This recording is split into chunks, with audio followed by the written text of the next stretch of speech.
우리가 이 초성만 보더라도 우리는 알 수 있어요. 내가 내 머릿속의 단어들이 내 생활이 어떤 곳으로 젖어들어 있는지가 보입니다. 성경이다라고 딱 하는 순간 바로 단어가 튀어나올 수 있는 것도 그 단어들이 나한테 익숙하기 때문에 그래요. 사랑하는 성도 여러분, 초성을 보고 떠오른 단어들이 우리가 생각하는 관심사가 거기에 들어가 있어요. 근데 가끔 우리가 표현하는 말들 중에 이런 말들이 있어요. 야, 어쩔 수 없어. 야, 뭘 해도 안 돼. 이 상황은 답이 없어. 야, 불가능해. 심지어 이런 말을 할 때도 있죠. 야, 예수님 와도 안 돼. 이렇게 얘기할 때가 있어요. 안 돼, 안 돼, 안 돼. 불가능해 라고 하는 일들이 있는데, 이런 일들은 왜 벌어질까요? 이런 일들이 벌어질 수 있고 이런 생각이 드는 것은 우리 안에 가지고 있는 사고가 무의식적인 그 사고에서 튀어나오는 것이 안 된다라고 하는 얘기부터 나오기 때문에 그래요. 불가능해. 안 바뀌어. 절대 안 돼. 이 말은 전능하신 하나님을 내가 믿어 라고 하지만 실제로는 전능하신 하나님이 어떻게 역사하시는지를 본 적이 없는 거예요. 그렇기 때문에 안 돼가 되는 겁니다. 오늘 성경에도 그런 이야기가 나와요. 오늘 성경의 배경이 되는 곳은 베데스다라고 하는 못입니다. 이스라엘에 있는 한 연못인데, 예루살렘에 있는 연못인데요, 양문 곁에 있는 베데스다라고 하는 못이 있었어요. 이 못에 가면은 전설이 하나 있는데, 어떤 전설이 있다고요? 이 전설이 뭐냐면 천사가 가끔 물에 내려온대요. 천사가 가끔 물에 내려와가지고 이 천사가 물에 쑥 들어가서 씻고 나오면은, 들어갔다 나오면 그 물에 첫 번째로 들어가는 사람이 병이 낫는다는 얘기였어요. 잔잔하던 물이 움직이는 겁니다. 움직이는데 움직이면서 기포가 뽀글뽀글뽀글 이렇게 올라오는 그런 일이 벌어지는 거죠. 그거를 보면은 천사가 왔구나 하고서는 딱 들어가면은 병이 낫는데요. 그러니 거기에 수없이 많은 병자들이 있겠죠. 안진뱅이, 뭐 중풍병자, 뭐 눈이 안 보이는 사람, 뭐 소경, 뭐 등등 엄청나게 많은 사람들이 있었을 거예요. 그리고서는 거기 대기하고 있었을 겁니다. 근데 그 자리에 누가 있어요? 무려 38년 동안 환자였던 사람이 거기 있는 거예요. 이 38년 된 병자는 어떤 마음이었을까요? 내가 저곳에만 들어가면 나을 수 있어. 야, 내가 이제 딱 들어가면 해결할 수 있어 라는 생각을 가지고서는 처음에 왔을 거예요. 근데 한 해가 지나고 두 해가 지나고 세 해가 지나고 막 지나는데 나보다 더 빠른 사람들이 있어서 막 거기 뚫고 들어가는 거죠. 그러니까 놓치는 거예요. 자리를 옮겨보기도 하고 뭐 했는데 어떻게 해도 가장 먼저 움직일 수가 없는 상황이 됐던 거예요. 그런데 여기서 떠날 수도 없어요. 이걸 떠나면 희망이 없으니까. 마지막 소망 하나를 붙잡고서는, 야, 저기에 들어가면 나올 수 있어 라는 소망 하나를 붙잡고서는 꿋꿋하게 거기에 남아 있었던 거예요. 꿋꿋하게 희망을 걸고 누워 있었던 이 38년 된 병자가 있었어요. 매번 들어가지 못하고. 근데 치유를 놓치고 있던 이 타이밍에 한 사람이 다가옵니다. 다 뚜벅뚜벅 다가가지고 물어봅니다. 너 병 낫고 싶어? 자, 여러분 질문할게요. 여러분이 가지고 있는 어려움과 고난이 있을 거예요. 여러분이 지금 뭐 해결해야 되는 문제들도 있을 수 있고요. 여러분이 가지고 있는 긴 미래에 대한 플랜이나 이런 여러 가지들이 있을 겁니다. 근데 거기에 대해서 예수님이 딱 오셔가지고 한 사람이 와가지고 묻는 거예요. 야, 그 문제 해결하고 싶어? 그 문제 해결하고 싶어? 라고 물어보는 거죠. 자, 그럼 여러분 무슨 대답하겠습니까? 당연히 네 라고 답을 해야 돼요. 그게 정상 아닌가요? 근데 오늘 놀라운 일이 뭐냐면 예수님이 이 불편해 보이는 38년 된 병자를 보고 얘 병이 되게 오래됐구나 라는 생각이 들어가지고 다가가요. 그래서 물어봅니다. 너 낫고 싶니? 라고 물어봤는데 이 38년 된 환자가 뭐라고 답하죠? 네, 제가 낫고 싶습니다가 아니라 물에 들어가야 되는데 이게 물에 들어가려고 내가 노력은 하는데 나보다 더 빨리 들어가서 들어갈 수가 없어요. 누가 나 좀 들여다 놔주면 좋겠는데 그러질 못해요. 이런 거예요. 이게 무슨 생뚱맞은 대답일까요? 낫고 싶냐라고 물어봤는데 그 사람은 대답하는 게 나를 데려다 줄 사람이 없어가지고 내가 들어갈 수가 없어요. 이렇게 대답을 하고 있다는 거예요. 예수님의 질문은 어떤 거였죠? 낫고 싶습니까? 예요. 그럼 그거에 대한 정답은 네, 낫고 싶습니다. 이게 우리가 예상한 정답이에요. 그런데 이 환자는 나를 물에 넣어줄 사람이 없습니다라는 겁니다. 38년 된 환자는 이상한 대답을 해요. 낫고 싶다라고 대답을 해야 하는데 그러지 않아요. 근데 여기에 또 놀라운 일이 벌어집니다. 예수님이 거기서 뭐라고 대답하시죠? 그럼 내가 너를 데려다 줄게 라고 이렇게 대화가 나아가야 되잖아요. 그런 게 정상이잖아요. 그렇죠? 나를 데려다 줄 사람이 없어요 라고 얘기했는데 예수님은 그럼 내가 너를 데려다 줄게, 도와줄게 라는 말이 아니라 그 다음에 예수님이 딱 하신 말씀이 이거예요. 네 자리를 들고 일어나 걸어가라. 낫고 싶니? 나를 데려다 줄 사람이 없어서 안 돼요. 그럼 네 자리 들고 일어나라. 이게 무슨 생뚱맞은 대화일까요? 이 말도 안 되는 어색한 이 대화가 일어나고 있는 거예요. 예수님의 이상한 대화가 일어나고 있는 거죠. 38년 된 병자는 왜 낫고 싶냐는 예수님의 이 질문에 낫고 싶습니다가 아니라 나를 데려다 줄 사람이 없습니다라는 대답을 했을까요? 우리의 현실 속에서도 이러한 일들이요 벌어져요. 웨인 다이어라고 하는 작가가 쓴 핑계는 이제 그만이라고 하는 어린이 동화책이 있는데요. 이 책에는 무슨 얘기가 나오냐면 핑계는 어린이들이 하고 싶은 것, 되고 싶은 것들을 시작도 못하게 막는 방해꾼이다라고 얘기합니다. 아이가 이제 상황이 안 좋아서 여러 가지를 잘 못하게 돼요. 못하고 있으니까 아이는 자기가 꿈이 있어요. 생물학자가 되는 꿈이 있었는데 그 꿈을 펼치지 못하는 거예요. 근데 생각을 하니까 우리 집은 이래서 안 되고 저래서 안 되고 어려워서 안 되고 뭐마다 딱딱해요. 그러다 어느 날 그 상황이 바뀌게 되면서 핑계를 대지 않고 자기가 할 수 있는 일을 하게 되는 거죠. 그래서 나중에는 자기가 꿈꾸던 생물학자가 돼서 같이 산다라는 이런 얘기입니다. 이 책에서 저자는 하고 싶은 말이 그겁니다. 아이들이 정말 이루고 싶은 꿈이 무엇인지 그리고 자신이 자주 하는 말들이 핑계인지 아닌지를 한번 생각해 보도록 이끌어야 한다라고 얘기해요. 주인공처럼 핑계를 버리면 원하는 것을 무엇이든지 이룰 수 있다는 것을 알려주는 게 바로 이 동화입니다. 우리도 일상에서요 이런 비슷한 핑계들이 되게 많아요. 이래서 안 돼, 저래서 안 돼, 이런 상황이니까 안 돼, 저런 상황이니까 안 돼 라고 얘기해요. 핑계의 목록을 여러분 우리가 처한 상황 속에서 우리가 해결해야 되는 일이 있으면은 그 해결할 방법 말고요, 여러분 그 상황만 딱 놓고 그것이 안 되는 이유들만 한번 쫙 써보세요. 안 되는 이유와 해결할 수 있는 방법을 쫙 놓고 썼을 때 뭐가 더 많이 나올까요? 당연히 안 되는 게 더 많습니다. 그 안 되는 게 많은 거는 우리가 이미 그 안 되는 게 머릿속에 박혀있기 때문에 그래요. 일상 속에서 핑계를 댄다는 것은요, 자신이 하고 싶은 일을 하지 않아도 될, 또는 내가 해야 되는 일을 하지 않아도 될 이유를 찾는 거예요. 합리적이니까요. 타당한 이유가 필요한 거예요. 이 이유가 있으면 변명을 하면 안 해도 되니까요. 그게 핑계예요. 38년 된 병자가 예수님께 물어봤어요. 예수님이 물어봤어요. 낫고 싶어? 라고 물어봤더니 이 환자가 하고 싶은 건 뭐냐면 나를 데려다 줄 사람이 없어서 나을 수가 없어, 이 얘기를 하는 거예요.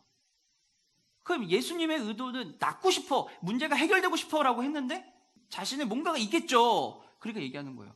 안 돼요. 어떤 일도 일어날 수가 없습니다 라고 얘기하는 겁니다.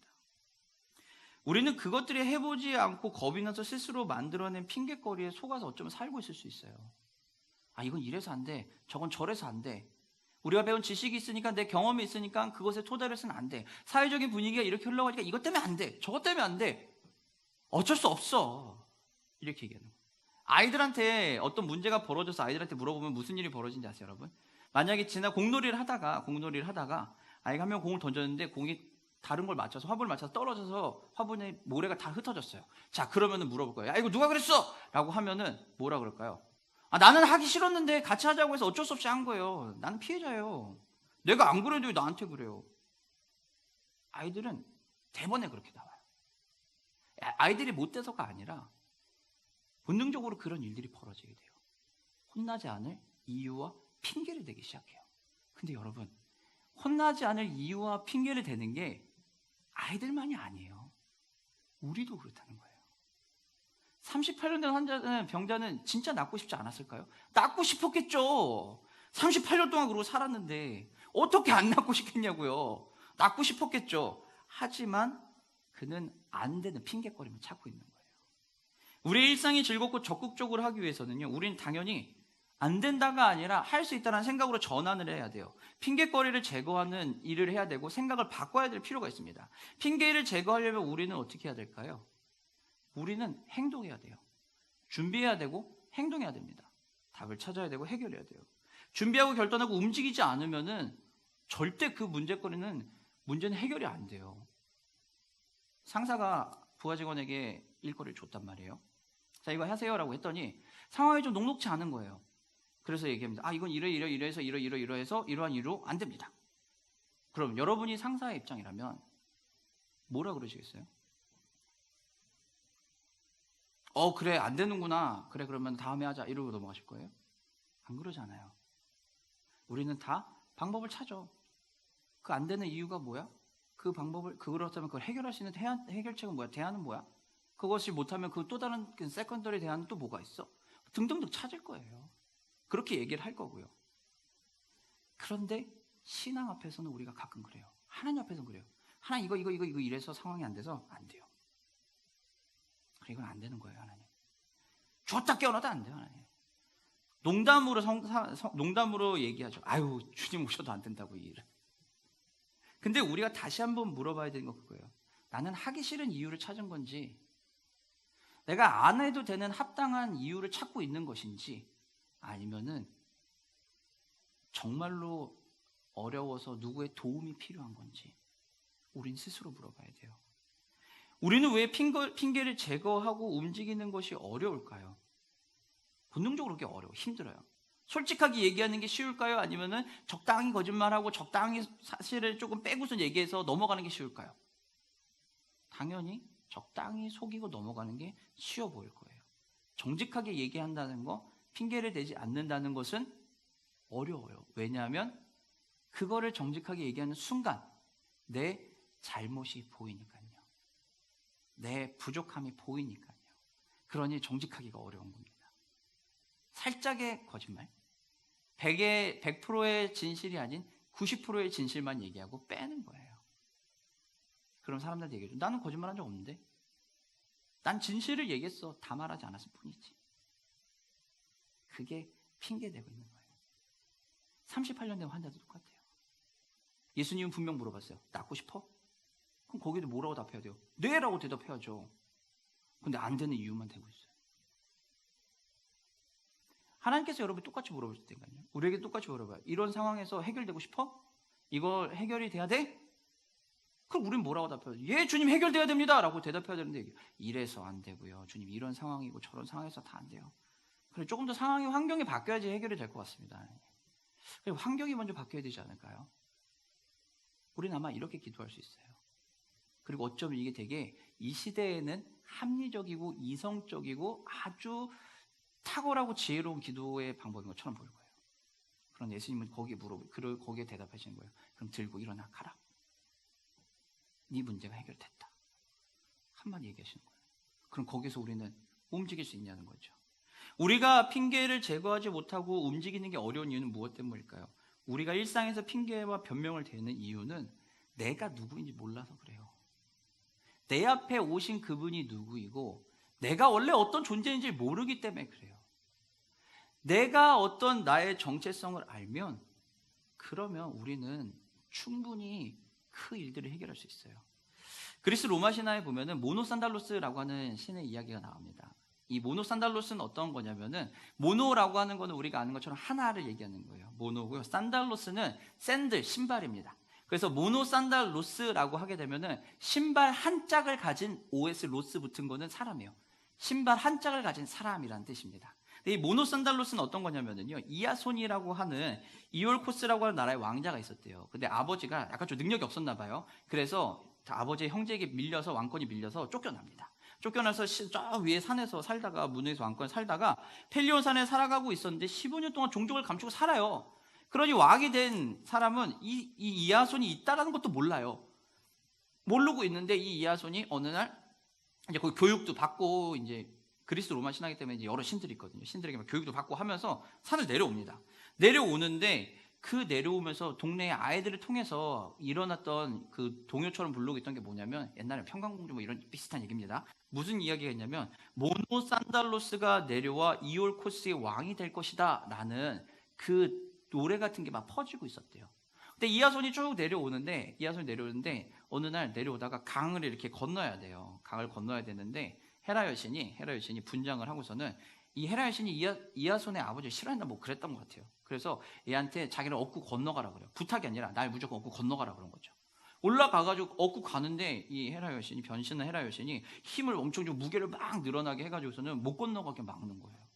그러다 건너가다가 이 이하손이 신발 한 장 잊어버려요. 잊어버리고서는 내려가는 거죠. 그래서 나중에는 이 이야손이 왕이 됐다라는 이야기가 바로 이 모노산달로스입니다. 근데 여러분, 이 모노산달로스라고 하는 이 이야기가요, 동화에도 굉장히 많이 나와요. 여러분, 백설공주, 신데렐라, 콩쥐팥쥐에서 뭐 하죠? 고무를 한 짝 들고 와가지고서는 딱 찾아가지고서는 왕비가 되잖아요. 신데렐라도 그렇고요.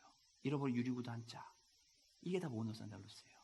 이것은 무엇이냐면요, 이 모노산달로스, 잃어버린 한 짝의 신발을 찾아서 삶이 변했다가 아니라 잃어버린 신발 한 짝을 찾는다라는 것이 나라고 하는 존재의 정체성을 회복하게 해준다는 거예요.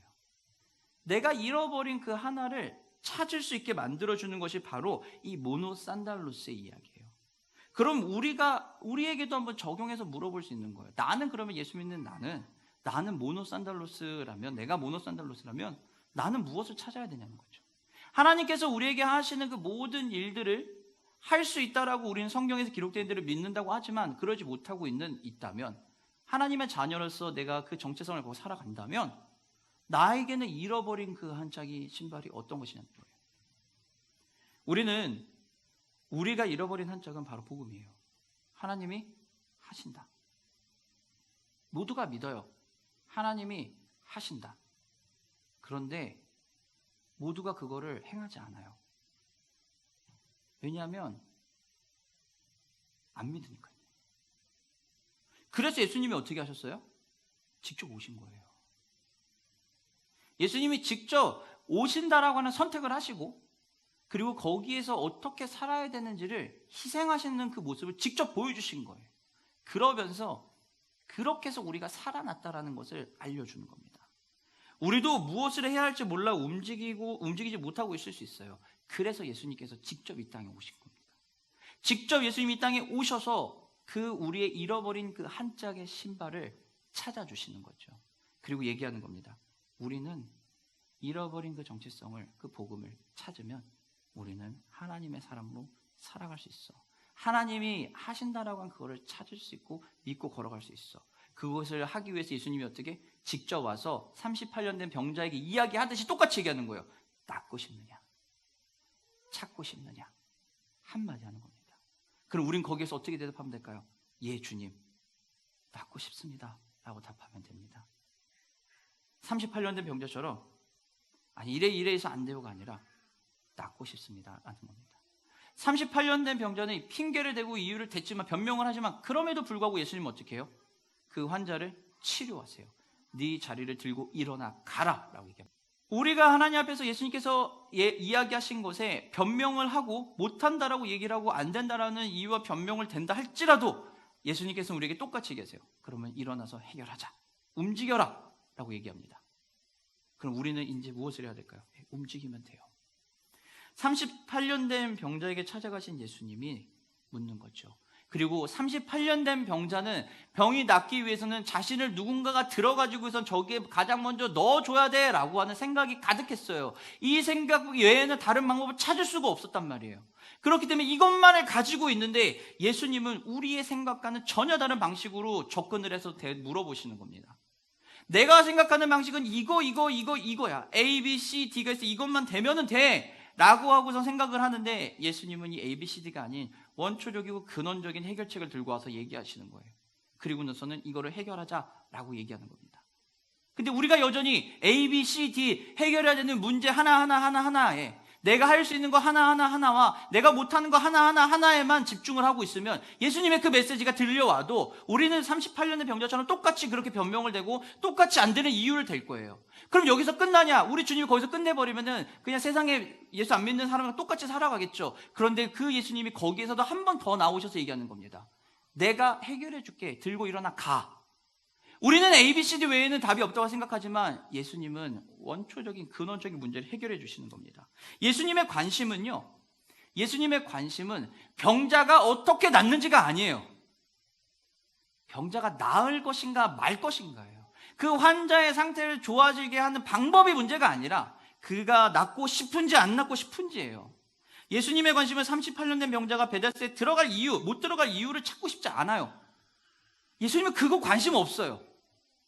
예수님은 그저 그거를 해결하고 싶은 마음이 있는지를 묻는 겁니다.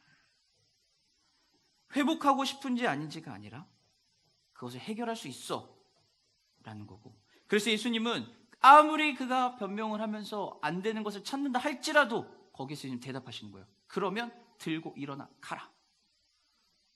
그랬더니 환자가 어떻게 해요? 38년의 병자가 들고 일어나 가는 거예요. 사랑하는 성도 여러분, 예수님은 우리의 문제를 해결하고 싶으시지 해결책을 찾고 있는 우리의 모습에서 그 찾는 것을 도와주고 싶은 분이 아니에요. 근데 예수님은 우리가 헷갈려해요. 방법을 찾는 걸 도와주신 분이 예수님이라고. 거기 예수님 오늘 분명하게 38년 된 환자를 통해 이야기하시는 겁니다. 내가 방법을 가르쳐 줄게. 머릿속에 박혀있던, 무의식에 박혀있던 그 생각들을 고치자는 겁니다. 머릿속에 박혀있는 내 삶에서 안 되는 이유만 찾던 그거를 바꾸자는 거예요.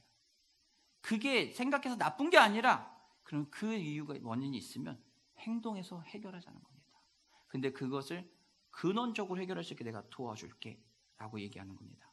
예수님은 근본적인 우리의 문제를 해결하고 싶은 분이지 우리가 문제의 답을 찾도록 그냥 조언만 해주시는 분이 절대 아니라는 겁니다. 예수님은 38년 된 병자는 그동안 누군가 자신을 물에 넣어주기만 바랬어요. 그런데 예수님은 더 큰 기적을 보여주신 겁니다. 38년 된 환자가 해야 될 일은 뭘까요? 예수님에게 고쳐달라고 매달리는 거예요. 방법을 알려주십시오라고 얘기를 해야 되는 겁니다. 나를 넣어줄 사람이 없어서 못 가요가 아니라 내가 나으려면 어떻게 해야 됩니까? 당신이 나를 고쳐줄 수 있습니까? 당신이 고쳐줄 수 있으면 나를 고쳐주십시오. 아니면 내가 어떻게 해야 되는지 알려주십시오라고 얘기를 해야지 나는 이래서 못해요. 이게 아니었다는 겁니다. 그런데 예수님은 그럼에도 불구하고 또 우리에게 얘기하시는 거예요. 내가 해줄게. 들고 일어나 가라 라고 얘기하는 겁니다. 그리고 이 38년 된 환자는 이제 그 이야기를 듣고 처음에는 안 된다고 했지만 나중에는 듣고 일어나서 걸어가는 겁니다. 사랑하는 성도 여러분, 우리는 모두 모노산달로스인 채 우리가 모노산달로스라는 걸 모르는 채 살아가고 있어요. 우리가 찾아야 되는 이 한 짝의 신발, 이것은 무엇일까요? 여러분이 신앙인으로서 여러분이 이 땅에서 하나님 나라를 누리고 삶을 살아가는 데 있어서 내가 예수 잘 믿는 사람으로, 좋은 친구로, 좋은 관계를 맺는 사람으로 살아가려면 내가 찾아야 하는 이 잃어버린 한 짝의 신발은 무엇일까요? 내 사고를 붙들고 있는, 내가 못하는 것을 찾도록 만드는 붙들고 있는 이것은 무엇이고, 이거를 해결할 수 있는 나의 모노산달로스 이 신발 한 짝은 무엇일까요? 우리가 찾고 가져야 할 이 잃어버린 신발은 우리의 생각보다 더 크고 상상할 수 없는 회복의 방법으로 우리에게 다가오신 바로 예수 그리스도 그분이에요. 그럼 우린 그분을 믿고 가는 겁니다. 상황 안 좋은 거? 언젠 상황 좋았어요. 경기 안 좋다고 그러잖아요.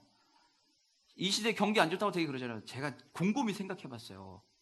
98년에 우리나라는 97년, 98년에 IMF 터졌잖아요. 97년 이후부터 2023년 올해까지 곰곰이 생각해봤거든요. 경기 좋다고 얘기한 적이 25년 중에 몇 년 안 돼요. 계속 안 좋대요. 버블 터지고 나서 괜찮아지다가 2008년 리먼 브라더 사태 터지고 금융위기 오고 난 다음부터 우리나라 경기 좋다는 얘기 여러분 들어보신 적 있으세요? 매년 위기래요. 매년 어렵대요. 올해 가면 올해도 어렵대요. 도대체 제가 어린 시절에 그랬어요. 언제 경기는 좋아지는 거냐. 매년 어렵대. 매년. 여러분, 어려워. 안 돼 라고 말하게 만드는 우리의 무의식 중에 자리 잡혀 있는 이 핑계대고 변명하게 만드는 이것을 뜯어 고치려면 내 힘이 아니라 우리가 잃어버렸던 그 한 짝의 신발을 찾으시면 됩니다. 사랑하는 성도 여러분, 38년 된 병자에게 찾아가서 일어나 걸어가라고 얘기했을 때 일어나서 걸어갔던 그 환자처럼 예수님의 오심을 보고 예수님의 그 말씀에 순종해 걸어가면 우리는 예수님이 보여주신 그 일들을 감당할 수밖에 없습니다. 38년의 병자는 그동안 누구도 자신을 물에 누군가 넣어주기를 바랐을 뿐이에요. 어떻게 치유하는 건 생각도 못했어요. 그러나 그보다 더 큰 기적으로 해결해 주셨다는 겁니다. 내 손에 들어야 하는 그 한 짝의 그 신발, 베다스다 못이 아닌 진정한 치유의 삶을, 회복을 주시는 바로 그분, 그 예수님 한 분을 봐야 돼요. 우리를 찾아오신 그 예수님, 그 예수님 붙잡으면 돼요. 예수님 안 붙잡고 다른 거 붙잡으려고 하니까 우리 삶이 힘들어지는 거거든요. 예수님을 붙잡아야 돼요. 내 삶이 힘들어질 때, 아프든지 상황이 안 좋든지 무슨 상황이든 간에 내 삶이 힘들어 내가 어려워지기 시작할 때 여러분 스스로의 삶에서 하나님과의 관계, 예수님 관계를 한번 점검해 보세요. 10중 8구는 나와 하나님과의 관계가 그 끈이 조금 느슨해져 있을 겁니다. 그렇기 때문에 힘든 겁니다. 상황이 변하지 않아도 하나님과 나의 관계가 건강하고 잘 있으면 우리는 흔들리지 않아요. 그러나 내가 하나님과의 관계가 흔들리면 우리는 그 자리가 흔들립니다. 우리가 해야 할 일은요, 다른 게 아니에요. 상황만 쳐다보고 있으면 뭐 해야 할지 몰라요. 그 상황 뒤에서 역사하시는 예수 그리스도, 그분을 봐야 합니다. 방법을 찾을 수 없다가 아니라 방법 자체를 무시하고 모든 걸 해결해 주신다는 그 예수님, 그분을 붙잡으면 됩니다. 다가오신 예수님을 알아보고 그분이 내미신 손을 잡고 일어나서 걸어가는 것, 그것이 바로 우리가 할 일이에요. 말씀 마치도록 하겠습니다. 삶의 회복은요, 우리의 삶의 회복은 나로부터 시작이 아닙니다. 예수님으로부터 시작입니다. 내 삶의 회복은 내가 뭘 해서가 아니에요. 예수님이 하시는 것을 보는 것에서 시작입니다. 참된 회복은 예수님으로부터 시작이에요. 우리가 착각하면 안 돼요. 내 능력으로? 아니요. 내가 내 힘으로? 아니요. 예수님으로부터. 예수님께서 하신다는 겁니다. 38년 된 병자처럼 해결할 수 없는 아픔과 상처, 어려움 여러분 마음속에 있으십니까? 여러분이 느끼기에 이거는 진짜 너무 힘들어 라고 하는 것들이 있습니까? 이러한 방법이 있으면 해결될 것 같은데 라는 생각이 있습니까? 그래서 주님 앞에 그렇게 기도합니까? 혹시 주님, 이 방법이 있으면 해결될 것 같습니다. 근데 예수님은 거기에서 이렇게 대답하세요. 그거 해결됐어. 그러니 걸어가. 자, 그런데 여러분 무엇을 하시겠습니까? 걸어가시겠습니까? 아니면 다시 묻겠습니까? 주님, 어떻게 해결됐는데요? 방법 좀 알려주세요. 이러실 겁니까? 아니면 걸어가실 겁니까? 우리를 치료하시고 모든 상황을 해결하시기 위해 먼저 오셔서 말씀하시는 예수 그리스도, 그분의 음성에 귀 기울이십시오. 그 음성에 귀 기울여서 모든 것의 회복의 이유가 되시고 근원이 되시고 힘이 되어주시는 예수님, 그분을 보십시오. 절망 속에서 다시 일어날 수 있는 힘이 없을 수도 있어요, 우리는. 하지만 우리에게 먼저 다가오신 주님의 능력과 사랑을 의지한다면 절망 속에 있던 우리도 다시 일어나서 변화할 수 있습니다. 왜냐하면 내 힘이 아니라 예수님이 하실 거니까요. 그러니 아파도 걸어가는 겁니다. 힘들어도 다시 한번 일어나서 오뚜기처럼 걸어갈 수 있는 겁니다. 더 이상 불가능해 안 돼가 아니라 내가 한 번 더 해봐야지. 주님이 해결하신다고 하니 나는 그럼 그 손 붙잡고 걸어가야지. 염려하지 않고 걸어가야지 하는 겁니다. 그러니 그 예수님의 음성에 귀 기울이는 그 자리에 그 음성을 들으면은 그 음성대로 행동하는, 순종하는 행동을 하시기를 주님